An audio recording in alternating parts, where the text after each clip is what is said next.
Hey everybody, Yankee here. You know, a little time has passed now since the tragic events in Maine, and I don't think it'll surprise anyone that certain politicians are still trying to capitalize on it. Politicians are like vultures. They don't leave any carcass unadulterated. They don't leave any tragedy unexploited. And I don't think anyone will be surprised by who's doing the exploiting right now. It's mostly people like Biden and Newsom. And of course, they're doing it because Biden is the president and he's supposedly running for re-election. I will be surprised if that actually happens. And Newsom because he thinks he's the heir apparent. So they're out there on their soapboxes asking for gun control to save lives. But here's something we need to pay attention to when they're asking for this stuff. The things they're asking for, Biden with universal background checks, Newsom with things like waiting periods, none of these things would have stopped what happened in Maine. Almost always when these politicians come out after a tragic event that involves firearms and they come up with solutions, they never actually solve the problem. And they don't even address that. In fact, they've gotten so used to it now that when people say, well, how would this solve the problem? They're like, well, it won't. But it's doing something, and it's better to do something than nothing. That's their new argument, and I've addressed that before. That's ridiculous. No, it's often better to do nothing than to do something rash or stupid or ineffective. So it is better to do nothing quite often.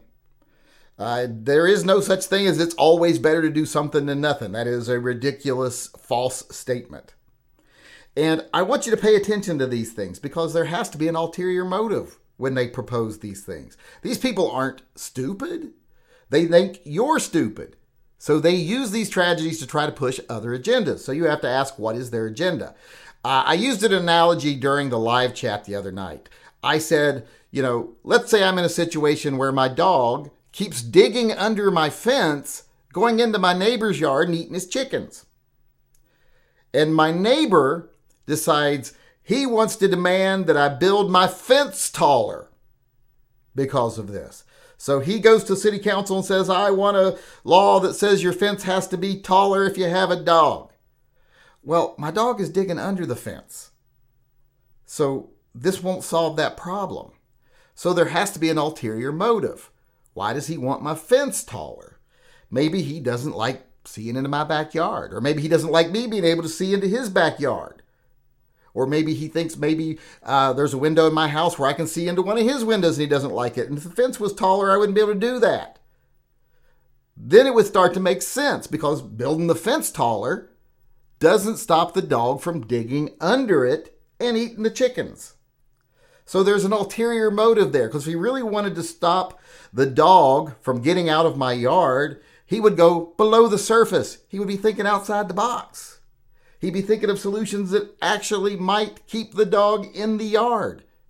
But since he just says, hey, let's build the fence taller, you got to know he has an ulterior motive. And if you look at it and you think, well, in the past, he's come to me multiple times and said, I don't like the fact that you can see from your deck into my backyard, build your fence taller.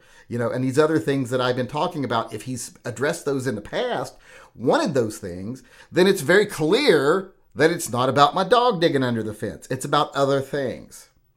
And that's the way it is with gun control. It's not about stopping mass shootings or mass killings or any type of misuse of firearms. It's simply about disarming the population. It's about the government wanting to say, you don't need to be able to protect yourself. You have to rely on us to protect you. We're building private armies in every city to protect you, with the militarized police departments. So this whole notion of self-reliance is outdated and you can't be trusted to have guns. They've been doing that for a long time. That's their real motive. So when they propose these things that you go, well, that won't stop what happened, you have to pay attention to what their real motive is. And in this case, it's clear. Their motive isn't saving lives. It isn't protecting people. It's making you dependent on them. It's making you more easy to control with their private militarized police forces. That's what it's about. So when people like Newsom and Biden and Swallowswell and all those people start talking gun control, start paying attention to what their real agenda is, because I don't think anyone, right or left, could actually agree with what the powers that be really want to do in this country.